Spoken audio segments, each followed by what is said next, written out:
बिस्मिल्लाहिर्रहमानिर्रहीम। उम्मीद करते हैं आप खैर आफियत से होंगे। अल्लाह ताला आपको हमेशा अपने हिफ्ज़ मान में रखे। आज हम बड़ा अहम और बड़ा एक दिलचस्प टॉपिक आपके साथ शेयर करने वाले हैं।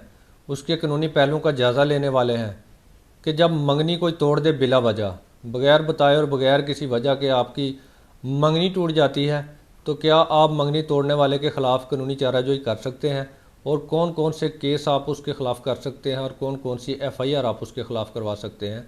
आज हम इस वीडियो में ये तमाम चीज़ें आपके साथ शेयर करने वाले हैं।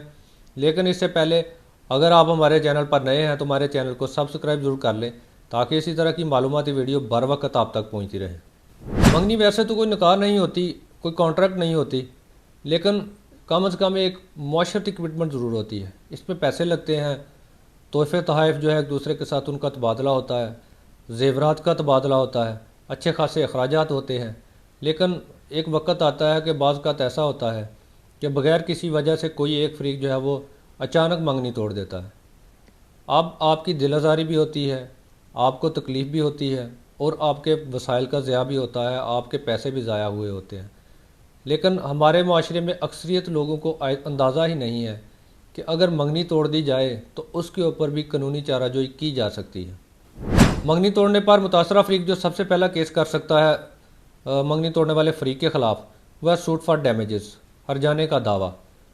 वो उसमें ये क्लेम कर सकता है कि मेरे पैसे ज़ाया हुए हैं, मेरे तोहफ़े तोहफ़ खर्च हुए हैं और मेरा सोशल इमेज भी ख़राब हुआ है, मुझे ज़हनी तौर पर भी अजियत हुई है। इस बंदे ने मुझे परेशान किया, इस फ़रीक ने मुझे इंतहाई अजियत में मुब्तला किया है, लिहाजा मुझे इससे हर्जाना दिलवाया जाए, मेरा नुकसानात जो है वो पूरे करवाए जाएँ। सबसे पहली रेमेडी जो मुतासरा फ़रीक के पास है वो सूट फॉर डैमेजेस की है। दूसरे नंबर पर जो रेमेडी पाकिस्तानी कानून के मुताबिक आपको अवेलेबल है वो आपके गिफ्ट और जेवरात की वापसी है। आप उसकी रिकवरी का सूट भी फाइल कर सकते हैं सिविल कोर्ट में। आपको इसके लिए उसकी उन तमाम जेवरात की, उन तमाम अखराजात की जो है वो रसीदात और सबूत जो है वो अदालत में जमा करवाने होंगे। अदालत को बताना होगा कि ये जेवरात हैं, ये मैंने बनवाए थे, ये मैंने इनको गिफ्ट किए हैं।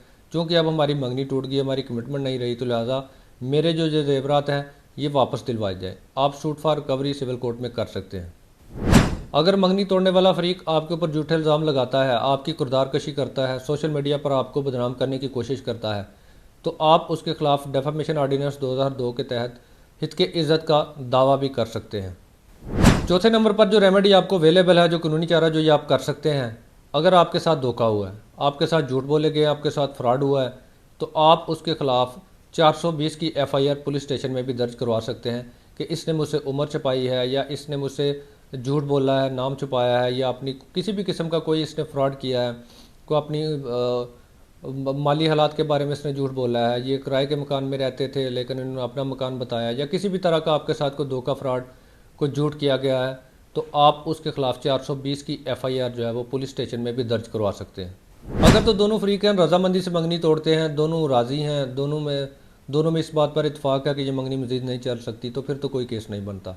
लेकिन अगर कोई एक फ़रीक यकतरफ़ा तौर पर फ़ैसला करके मंगनी तोड़ देता है, तो दूसरा फ़रीक जो है वो ये जो कानूनी चाराजोई जो मैंने बताई है, ये सारी रेमेडीज़ जो वो चाहे वो उसको अवेल कर सकता है। अदालत में अब केस साबित करने के लिए आपको 2-3-4 चीज़ें अहम होती हैं जो आपने साबित करनी होती हैं। मिसाल के तौर पर अगर आप गिफ्ट वगैरह की रिकवरी के लिए जाते हैं, ज़ेवरात की रिकवरी के लिए जाते हैं, आपको उनकी रसीदात देनी चाहिए, आपको उनकी तमाम रसीदात संभाल के रखनी चाहिए। लिहाजा मंगनी करते वक्त जो भी आप मामला करते हैं उनकी रसीदात कम से कम महफूज रखा करें। इसके अलावा अगर आपने कोई किसी हॉल में कोई इवेंट वगैरह किया है, उसके बिल के अखराजात, आपने कोई शॉपिंग उसको करवाई है उसके अखराजात, या किसी ने आपको बदनाम करने की कोशिश की है सोशल मीडिया पर, आप उसके स्क्रीनशॉट वगैरह महफूज रखें। आपको कोई वॉइस मैसेज करके धमका रहा है, कोई थ्रेट कर रहा है, वो आप चीज़ें जो है अपने पास महफूज रखें। ये तमाम चीज़ें आपने अदालत में पेश करनी होती है अपने केस की नोयत के हवाले से, और इसमें आपको अक्सर औक़ात जो है वो रिलीफ मिल जाता है। लिहाजा अब बिला वजह मंगनी तोड़ने वालों को मोहतात होना चाहिए, और अगर कोई बिला वजह आपके साथ ज़्यादती कर रहा है, आपके साथ यकतरफ़ा कमिटमेंट करके और फिर यकतरफ़ा तौर पर वो मंगनी तोड़ देता है, तो परेशान होने की ज़रूरत नहीं है। आप उसको अदालत में ला सकते हैं, उससे आप जवाब तलब कर सकते हैं कि तुमने मेरे साथ ऐसा क्यों किया, और उसका नुकसान, आपका जो नुकसान हुआ है वो उसका अजाला भी करेगा। लिहाजा मंगनी तोड़ने से पहले सोच समझ लें, और फ़रीक़ैन की रज़ामंदी से अगर आपने इसको तोड़ना भी है तो फ़रीक़ैन की रज़ामंदी से करें। अगर यकतरफ़ा तौर पर करेंगे तो आपको अदालतों का सामना करना पड़ सकता है।